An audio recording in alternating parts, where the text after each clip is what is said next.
anunciar temas importantes.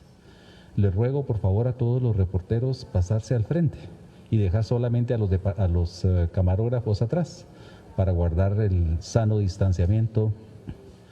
Y la mecánica de la conferencia de prensa será la siguiente. Si primero haremos una presentación y posteriormente cada uno de ustedes por favor levanta su mano y le pasaremos el micrófono. Le rogamos que solo haga una pregunta, así hacemos varias rondas más rápidas. Con ustedes el director ejecutivo de Coprecovid, el doctor Edwin Asturias.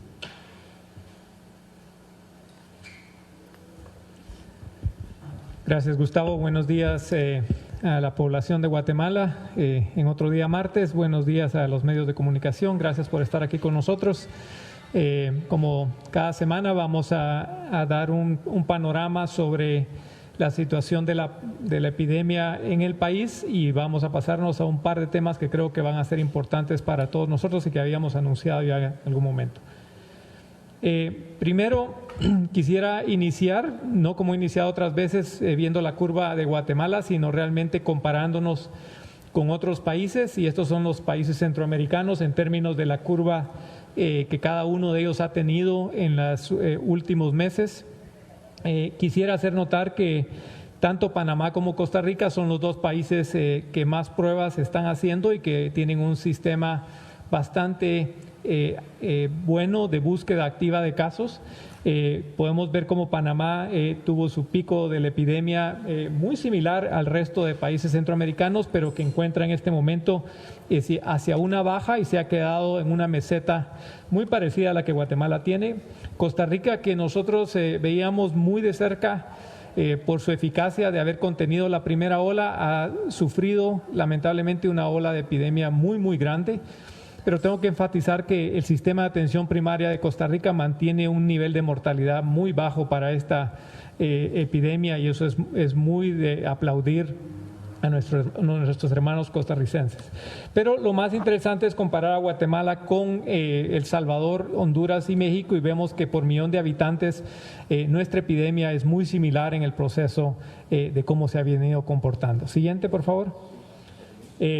Recalcar de nuevo, hemos estado hablando ya por meses de las famosas 5,000 pruebas. Finalmente un día de la semana pasada llegamos a 5,700 pruebas, pero más importante que llegar al número o no es mostrarles cómo se ven las curvas el sostenimiento de pruebas diarias.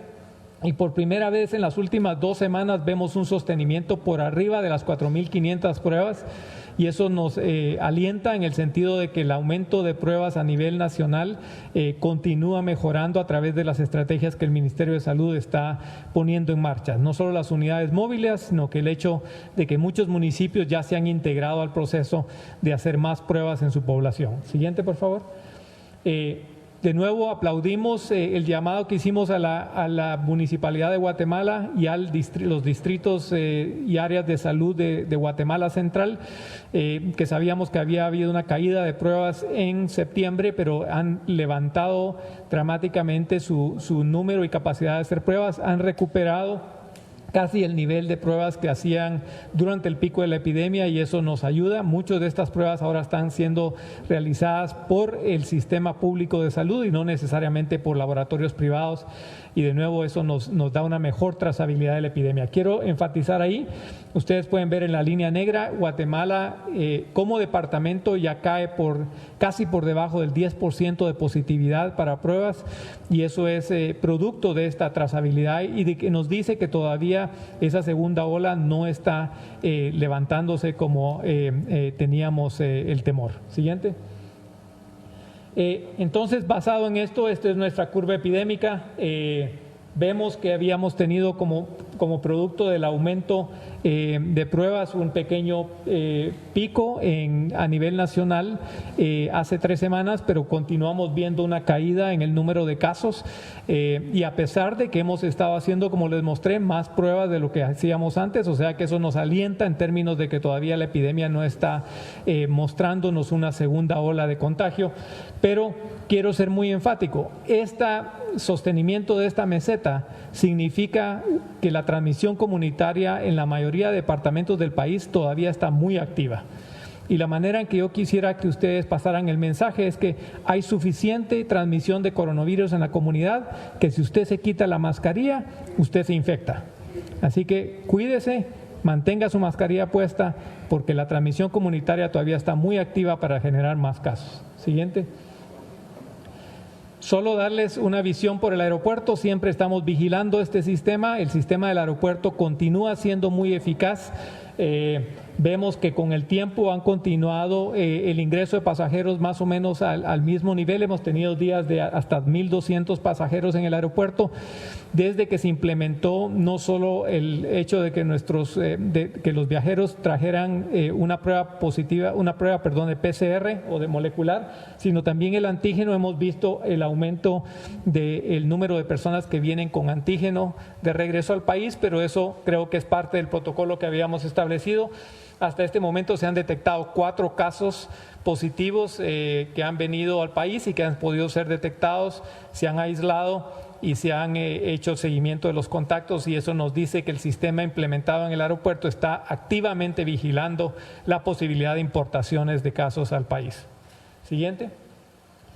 Bueno, esta es una pregunta que los medios de comunicación y la población de Guatemala tienen. El Ministerio acaba de ya sacar públicamente el protocolo de los cementerios para las visitas en los próximos próximo mes, diría yo. La intención de la regulación del Ministerio va a ser minimizar el riesgo de transmisión de coronavirus por el hecho de los conglomerados y aglomeraciones que puedan darse durante la época del Día de los Difuntos. Esta norma que el Ministerio ha establecido con la colaboración con Coprecovid es de aplicación a todos los cementerios públicos y privados y es de observancia general y obligatoria. Así que, por favor, transmítanlo claramente al resto de la población. Siguiente. Esto es el mecanismo que se va a llevar. Los cementerios van a tener un calendario de visitas a los cementerios. Estarán abiertos de 7 de la mañana a 5 de la tarde. Desde el 16 de octubre hasta el 30 de octubre y de nuevo del 3 de noviembre al 15 de noviembre. Los días 31 de octubre, 1 de noviembre y 2 de noviembre, los cementerios públicos y privados estarán cerrados. No se permitirá la entrada a los cementerios en esos días, cabalmente para tratar de evitar al máximo las aglomeraciones y la posibilidad de que sea un evento de supercontagio que no quisiéramos que se diera. Siguiente, por favor.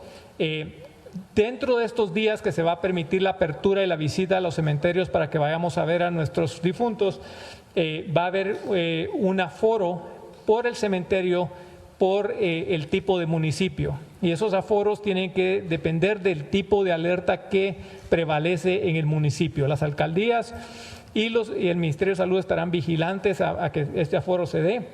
Estos son los aforos por cada 30 minutos. O sea, cada 30 minutos, por ejemplo, en los municipios de Guatemala, Quetzaltenango, Mixco, Villanueva, Antigua Guatemala, Huehuetenango, Chantla, Cobán y San Cristóbal, Verapaz, si esos municipios están en alerta roja, solo pueden entrar 50 personas a la vez durante 30 minutos. A los 30 minutos esas personas salen y entran otras 50 personas. Si usted está en alerta naranja son 75 y si usted está en alerta amarilla son 100 personas cada 30 minutos. El resto de municipios del país, por ser mucho más pequeños, van a tener aforos más limitados, 20 personas en alerta roja cada 30 minutos, 40 en alerta naranja y 60 en alerta amarilla. Y este control va a permitirnos que haya un distanciamiento social adecuado en estos espacios y que se evite al máximo la posibilidad del contagio adentro de los cementerios. Siguiente. Hay algunas condiciones que debe seguir cada persona que visita los cementerios. Van a evitarse aglomeraciones y no pueden haber más de 5 personas juntas adentro del cementerio, en el mismo nicho o en el mismo terreno. Se recomienda a las personas de 60 años y niños que no visiten el cementerio. No es una prohibición, es una recomendación. Tiene que quedar muy claramente que esto es una recomendación desde el punto de vista del riesgo que la población puede tener para el poder tener un contagio. Se prohíben completamente las ventas de comida y el comercio adentro y en los alrededores del cementerio. De nuevo, el tiempo máximo de estancia en el cementerio va a ser de 30 minutos. Las personas que llegan a visitar a sus difuntos tienen que salir después de esos 30 minutos. Habrá un uso obligatorio y correcto de mascarilla y tapabocas, y se enfatizará el hecho de mantener el distanciamiento de 1.5 metros entre personas. Y no se permite por ninguna razón el ingreso de alimentos ni bebidas de cualquier tipo al cementerio. Así que esas son las condiciones bajo las cuales se va a dar los próximos meses en términos de las visitas a los cementerios, tanto públicos como privados. Siguiente. Bueno, vamos a pasar a algo que les había prometido ya hace unas semanas, y esto es el resultado del ensayo de los gimnasios. Esto es un trabajo que se ha desarrollado en conjunto con la gremial de fitness y con los gimnasios que participaron. Agradecemos mucho ese trabajo que se ha hecho en conjunto y creo que tenemos resultados muy interesantes. Siguiente, por favor.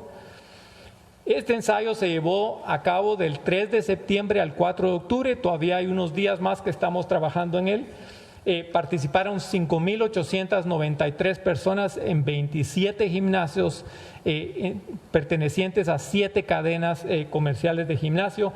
Al final se monitorizaron 53.755 visitas a los gimnasios, o sea, en promedio, cada persona que participó llegó por lo menos 10 días a este ensayo en el gimnasio, y hubo una vigilancia muy estrecha de los protocolos y del sistema de trazabilidad por parte de la Coprecovid y de nuestros monitores. Siguiente, por favor.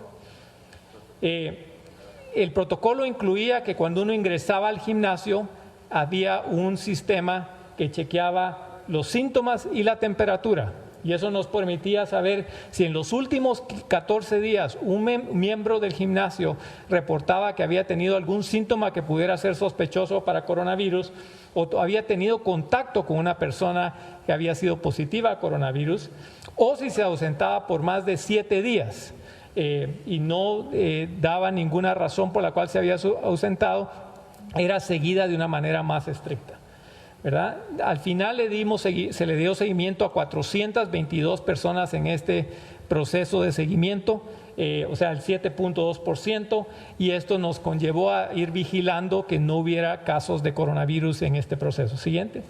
Al final, dentro de este ensayo se detectó un solo caso de coronavirus que ocurrió durante el periodo de observación de esos 422 personas seguidas. Y esta persona que se contagió, de hecho, se contagió de un familiar, no se contagió dentro de los gimnasios. O sea, el gimnasio no fue la fuente de infección, la fuente de infección fue un familiar de esta persona que dio positivo a coronavirus. Esta persona dio positiva en el día 2 de sus síntomas. Después de que había tenido 2 días síntomas, esa persona había estado más o menos 4 días antes en el gimnasio, lo que nos daba que en el día -3, -2 y -1 estuvo presente ahí y había podido la posibilidad de infectar a algunos contactos. Entonces se le dio seguimiento a 11 contactos que estuvieron presentes en el mismo momento que esta persona había estado en el gimnasio. Habían 2 personas en el día -1, 3 personas en el día -2 y 6 personas en el día -3. Todas esas personas se siguieron por 14 días, ninguna de ellas presentó infección por coronavirus, lo cual nos dice que este espacio y este sistema de vigilancia realmente nos podía trazar bien qué estaba pasando en los gimnasios. Siguiente. También hicimos una encuesta de los miembros que estuvieron participando en el ensayo de gimnasios. Esta fue una encuesta voluntaria y les hicimos una serie de preguntas, pero les voy a ejemplificar 2 preguntas importantes. Una, ¿qué era importante para las personas que visitaban el gimnasio en términos de medidas que los gimnasios estaban tomando? 28% enfatizaron que la limpieza y la desinfección del gimnasio era clave para ellos en términos de regresar al gimnasio y operar ahí. 3% el distanciamiento social, 6% el uso de mascarilla y 2% el número de personas a la vez en el gimnasio, pero al final el 61% querían que todas esas medidas estuvieran metidas dentro del proceso del gimnasio. Y eso es lo que nos daba la idea de que realmente las personas aprecian no solo la limpieza del gimnasio, sino el distanciamiento y el número de aforo que ocurre dentro del gimnasio. Siguiente, por favor. Y también les preguntamos que luego de asistir al gimnasio en estas últimas semanas durante el ensayo, ¿cómo calificaría su riesgo de contraer una infección por coronavirus en el gimnasio comparado para las actividades de rutina que estas personas tenían? Y lo que encontramos fue que el 83% considera que ir al gimnasio es menos riesgoso que ir a hacer las actividades rutinarias de trabajo o de ir al supermercado o de hacer cualquier otra actividad que hacen, ¿verdad? Básicamente 51% dijeron que mucho menos y 32% que menos que en las actividades rutinarias, lo cual nos dice una claridad de la percepción que tiene la población con respecto a la asistencia a estos gimnasios. Siguiente. Al final, lo que nos dio el cálculo, si tomamos que ese caso pudiera haber, digamos, si lo tomamos como atribuible al gimnasio, que sabemos que no es porque realmente esa persona se infectó con un familiar fuera del gimnasio, el riesgo de ir a los gimnasios es 6 veces menor de contagio que el riesgo de estar uno en la comunidad y hacer sus actividades normales. O sea, la tasa que hoy por hoy presentan los municipios donde estos gimnasios operan es de 110 casos de COVID por 100,000 habitantes, mientras que si hacemos los cálculos en el gimnasio hubiera dado una tasa de 17 por 100,000 habitantes, o sea, una tasa 6 veces menor de lo que hubiera presentado si uno está en la comunidad, ¿verdad? También comprobamos que el protocolo de trazabilidad establecido por los gimnasios permitió detectar este caso positivo y poder seguir a sus contactos apropiadamente, y eso nos dice que los gimnasios han implementado un sistema de trazabilidad que es útil para poder mantener segura la población. Y finalmente concluir que el hacer ejercicio es vital y bueno para la salud, y que el cumplimiento del distanciamiento y el uso de mascarilla puede hacer el uso del gimnasio una actividad segura para los guatemaltecos. Siguiente. Quiero plantear tal vez uno de los datos más importantes que queremos pasarles, y esto es producto del trabajo que la Coprecovid hace a través de su Dirección de Investigación Aplicada. Esto fue producto también del ensayo de gimnasios, pero es el primer resultado que tenemos a nivel de país de la serología para coronavirus que nos indica ya cuántas personas han sido infectadas por coronavirus en la primera ola de la pandemia. Siguiente. Dentro del proceso del gimnasio, pedimos que las personas fueran voluntarias para participar en un ensayo de serología. Eso significaba que íbamos a muestrear más o menos a 500 personas, de las cuales íbamos a tratar de obtener una muestra de sangre y saber si ya habían desarrollado anticuerpos en contra de coronavirus. Quiero hacer claro que estas pruebas serológicas fueron todas pagadas por los gimnasios, y por lo tanto esto es una contribución muy importante de este grupo de empresarios al trabajo que se ha hecho desde el punto de vista de la Coprecovid. Al final obtuvimos 459 muestras de las 500 que teníamos planeadas, o sea, el 92% de la muestra que queríamos. Siguiente, por favor. Y lo que encontramos es que dependiendo de dónde estamos localizados en la zona metropolitana, más o menos en la ciudad de Guatemala, por ejemplo, el 11.7% de las personas que van al gimnasio, que son personas de clase media y clase alta, ya tienen anticuerpos en contra del coronavirus. Si uno está en Misco, es el 12.1%, y si uno está en los gimnasios localizados en Santa Catarina Pinula, es 9.4%. En promedio, 12% de nosotros en el área metropolitana, sobre todo si somos de clase media y alta que vamos a gimnasios, tenemos ya anticuerpos en contra del coronavirus. Eso nos dice que una buena cantidad de la población ya ha sido infectada. Siguiente. Cuando tratamos de dividir esto por zona, hay un patrón muy interesante, ¿verdad? Y eso significa que las zonas como 15, 16, 21, 17 más o menos tienen un nivel de positividad por debajo del 8%. Si uno se va a carretera El Salvador, zona 7, zona 8 de Misco y zona 10 está entre el 8 al 12%, pero la zona 11 y los gimnasios del Naranjo, la población que va a esos gimnasios tiene un porcentaje de positividad por arriba del 20%, o sea, entre el 21 y el 22%. Eso es un nivel bastante alto de infección en esta población. Recordemos que en los gimnasios de la zona 11 y la zona del Naranjo, en su mayoría atienden a población de clase media, y es unos gimnasios bastante populares. Siguiente. ¿Qué nos dice este ensayo de serología? Que hoy por hoy, si tomamos el promedio, 1 de cada 9 guatemaltecos que viven en la población metropolitana, sobre todo son de clase media y alta, pueden ya haber tenido la infección por coronavirus. En algunas zonas, como la zona occidental de la ciudad de Guatemala, eso significa la zona 11 y la zona del Naranjo, es 1 de cada 5 personas que ya ha sido infectada por coronavirus. Si nosotros tomamos el número de casos que han sido reportados al sistema y lo dividimos por la población de estos 3 municipios, hemos detectado a través del sistema del Ministerio de Salud 2% de la población infectada. Pero estos datos de serología nos comprueban lo que yo había dicho hace unos meses, que probablemente el número de casos que tenemos realmente es de 5 a 10 veces más de lo que estamos reportando en el sistema de control de casos, ¿verdad? Y eso se ha visto en todos los países, pero es la primera muestra que nos da del impacto que ha tenido la población y de qué porcentaje de la población ya ha tenido la infección. Quiero agradecer en esto a la Dirección de Investigación Aplicada de la COPRECOVID, un trabajo muy bien hecho, de mucha claridad, a la licenciada Paola Arroyave, que fue la monitora independiente que se encargó de todo el proceso de gimnasios, a la Gremial de Fitness y a la Cámara de Industria por haber puesto recursos para que se diera ese estudio de serología, y a los gimnasios participantes que realmente pusieron de sus recursos para poder llevar a cabo este ensayo y que hoy nos da una claridad muy grande para la población guatemalteca. Siguiente.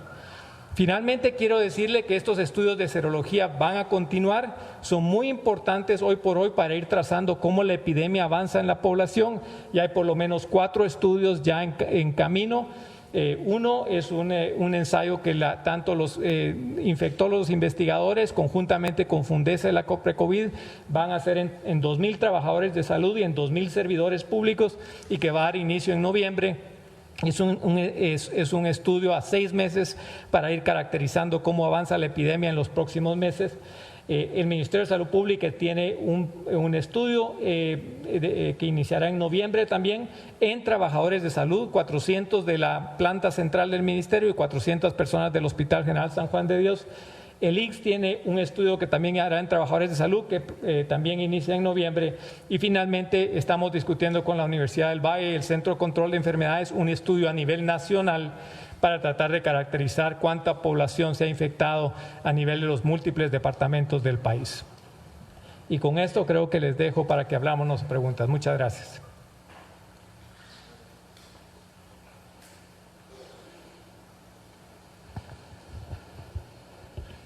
Buenos días, doctor Asturias. Ludwig Torres, Canal Antigua. Usted ya concluyendo la conferencia, pues usted menciona que el impacto es de 5 a 10 veces los contagios, ¿verdad? Esto significa que hay un subregistro de casos en el país y no sé si habrá alguna estimación. Yo no lo llamaría subregistro, Ludwig, porque es lo que hemos visto en todos los países. Tenemos que recordar que el 50% de los casos de coronavirus son personas asintomáticas, que no muestran ningún síntoma en absoluto.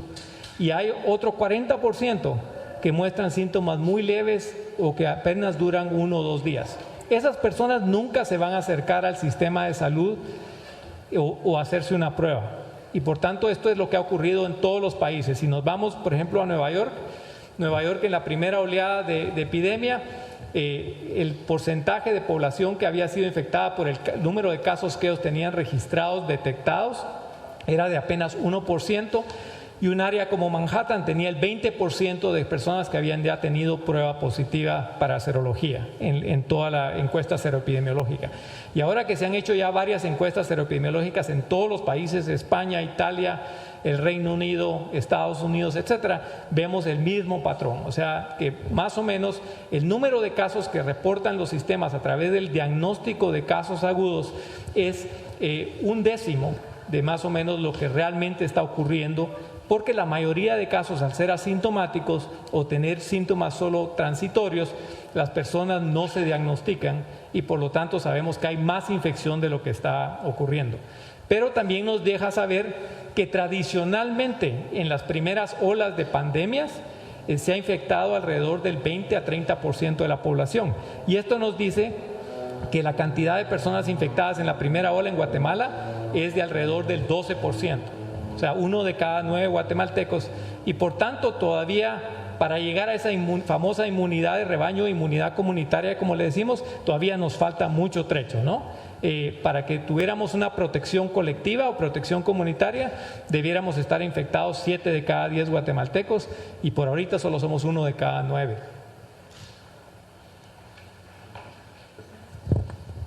Tengo una pregunta de Coralie Orantes de nuestro diario que envía por WhatsApp. Comisionado, disculpe, ¿estamos o no en la segunda ola? Quiero estar claro de que estamos en una meseta de transmisión. He sido muy claro de que la transmisión del coronavirus continúa muy activa. Quiero reenfatizar de que si usted hoy por hoy aquí en el área metropolitana, en algunos departamentos del país, se quita la mascarilla, lo más seguro es que se contagie. La cantidad de transmisión comunitaria continúa siendo importante y alta para no descuidarse personalmente y no descuidar a los suyos. La segunda ola como tal se va a dar en el momento en que veamos una escalada en el número de casos, que veamos una escalada en el porcentaje de pruebas positivas y que veamos un aumento de la ocupación hospitalaria que debemos ver. Por ahorita ninguno de esos indicadores todavía son suficientemente fuertes para decir que estamos en una segunda ola de contagios. Buenos días, Iris Pérez de la Red. Mi pregunta es en cuanto al protocolo que se está trabajando con el Ministerio de Educación.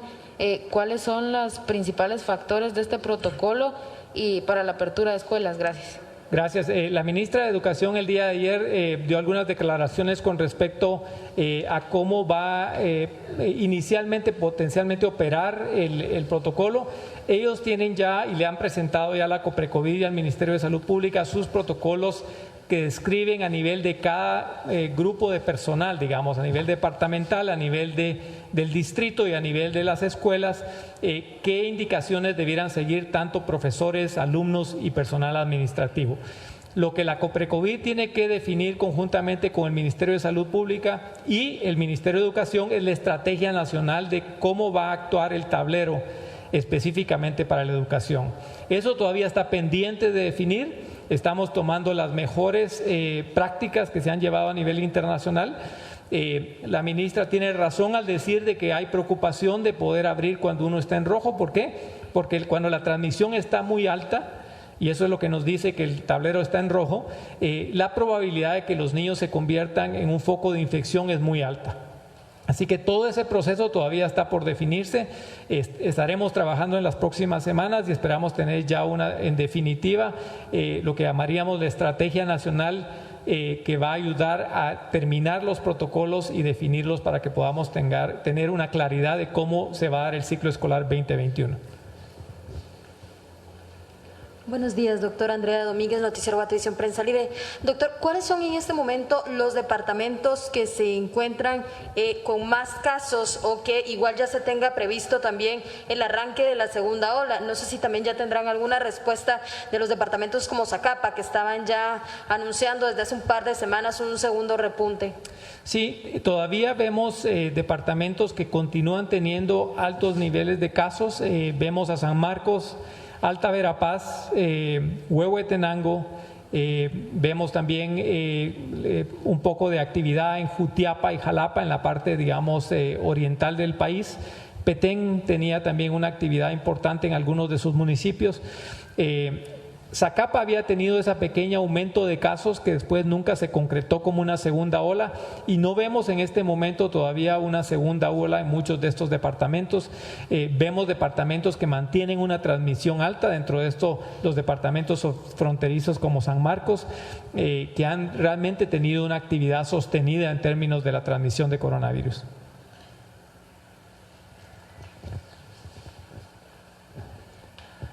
Buenos días. Solo para refutar la pregunta de Andrea, es ¿para cuándo se tiene previsto o proyectado esa segunda si hay una meseta? Y dos, pues se mira que se están realizando más pruebas y la positividad el porcentaje es menos. Pero se amplió la realización de pruebas, pues había municipios, 27 municipios donde no se alcanzaba. ¿Ya se redujo ese número o realmente las pruebas que están haciendo siempre es en los mismos lugares? No, se ha ido ampliando la capacidad de los municipios. Obviamente todavía tenemos municipios donde no se hacen suficientes pruebas. Quiero estar claro que este aumento de pruebas todavía no es suficiente para haber cerrado la brecha que teníamos con muchos municipios distantes en el país. Hay municipios que todavía tienen problemas en términos de acceso a servicios de salud y de cómo hacer más pruebas a nivel del municipio, pero cada vez vemos más alcaldes y más jefes de distrito de salud integrándose al proceso del encajonamiento, y eso creo que es un proceso que nos está llevando a este aumento de pruebas que hoy tenemos. De nuevo, nos agrada ver que a pesar del aumento de pruebas vemos una disminución de la positividad de pruebas, porque eso nos dice de que la transmisión en esta primera ola va hacia la baja todavía, pero estamos vigilantes de esa posibilidad de una segunda ola que puede darse en las próximas semanas, como podemos tardar todavía un mes o más en verla. Siguiente. ¿Qué tal? Buenos días, Jessica García de TV Azteca. Quisiera saber su análisis con respecto a los ensayos que se están teniendo en el transporte público. Hoy ya iniciaban en Misco estos ensayos, cómo se está llevando, ya que están las medidas sanitarias, las medidas de bioseguridad, pero los guatemaltecos no toman en cuenta estas medidas, no respetan el distanciamiento social. Y la segunda es qué métodos o qué medidas se estarán implementando en el cementerio La Verbena, ya que ahí pues se han determinado o se han enterrado varias personas, muchas personas contagiadas por COVID-19. Gracias. Bueno, yo creo que la pregunta con respecto al cementerio de La Verbena será mejor respondida por el Ministerio de Salud, porque las medidas como están establecidas claramente en la normativa del Ministerio. La normativa de llevar al cementerio de La Verbena a aquellas personas que fallecen por coronavirus está todavía en marcha. El protocolo del Ministerio no ha variado con respecto al manejo de cadáveres y el manejo de personas fallecidas dentro del proceso. Así que yo creo que es importante, si tiene alguna duda, aclararlo con el Ministerio de Salud como tal. Yo creo que en términos del transporte urbano, de nuevo, yo creo que la Municipalidad de Guatemala ha hecho una evaluación por lo menos de los buses rojos tradicionales. No han podido cumplir con el protocolo como tal, y mientras eso no ocurra, no hay manera de que esos buses se reactiven. Tenemos que ser muy claros que la primera objetivo, tanto del gobierno, los gobiernos locales, como del Ministerio de Salud, es proteger a las personas. Y si el transportista no puede sostener las medidas de prevención que tenemos para la población, no puede reactivarse. La protección a la salud de las personas es prioridad en este proceso. Y entonces lo mismo hacemos con Misco. Si Misco está haciendo algunos ensayos, tiene que estar muy claro que los transportistas de Misco tienen que cumplir con el protocolo y las regulaciones que se han establecido. Si no las establecen, estaríamos poniendo en riesgo la salud de muchos guatemaltecos, y eso es lo que menos queremos desde el punto de vista de lo que viene.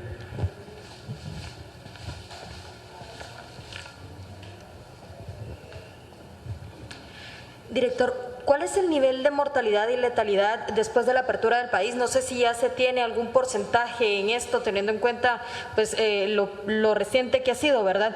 Pero también teniendo en cuenta que luego de la apertura se ha dado una sensación que pareciera que el virus no existe para la población, ¿verdad? Pero realmente, ¿cómo hacer para cambiar este mensaje que tiene la población ya establecida al ver que todo se abre y podemos ver fines de semana La Sexta, lugares muy concurridos, ¿verdad? Yo creo que esto es un proceso de aprendizaje. Habíamos estado confinados por 6 meses. Después de que el estado de calamidad se interrumpe, obviamente la población finalmente tiene la posibilidad de iniciar algunas actividades que no había podido iniciar.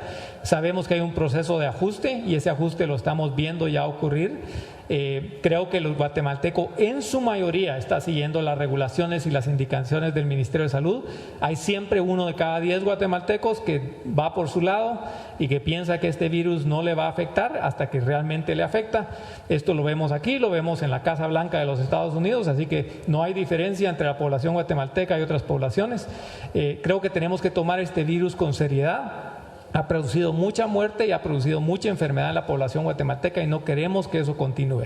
Hoy por hoy la mortalidad por coronavirus en el país se ha reducido drásticamente, por debajo del 2% de los pacientes que atendemos en los hospitales. Esto mucho por lo que los compañeros médicos y enfermeras y los trabajadores de salud hacen por cada paciente que llega. Pero tenemos que recordar que de parte de la población la importancia de atenderse prontamente y cuando deben hacerlo, si al caso sienten que tienen un caso de coronavirus. Perdone, doctor, solo para tener algo más claro, con el porcentaje de las pruebas de serología que se hacen, las zonas, por ejemplo, en la ciudad de Guatemala fueron zona 15, 16, 21, 17, carretera El Salvador y zona 7, ¿verdad? Donde hay gimnasios. Y en Misco, zona 8, 10, 11 y Naranjo. Zona 8 en Misco nada más. El resto fue Naranjo y zona 11 fueron zonas capitalinas.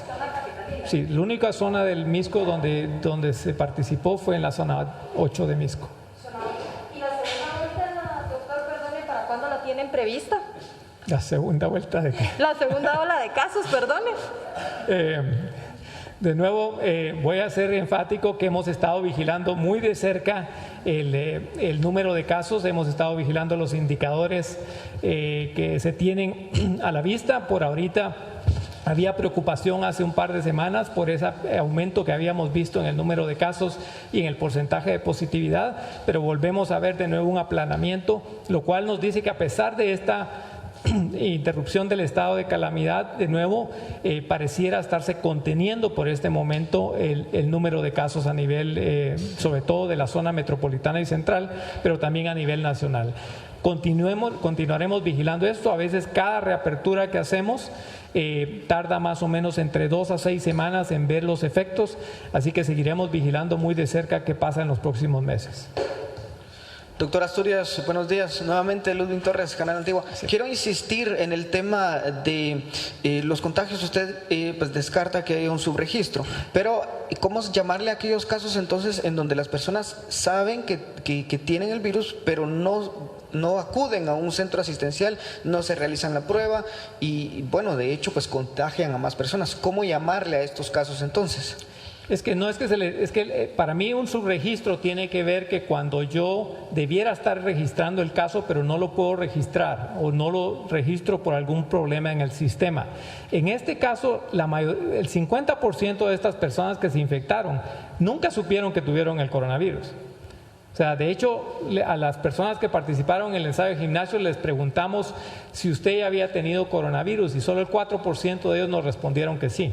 O sea que había un buen porcentaje de la población que participó en el ensayo de gimnasios que desconocía que ya había sido infectada. Entonces, no es que no exista, o sea, es un subregistro clásico que existe en cualquier infección porque hay un grupo de personas que al nunca tener síntomas no saben que están infectados. Y ese es el porqué.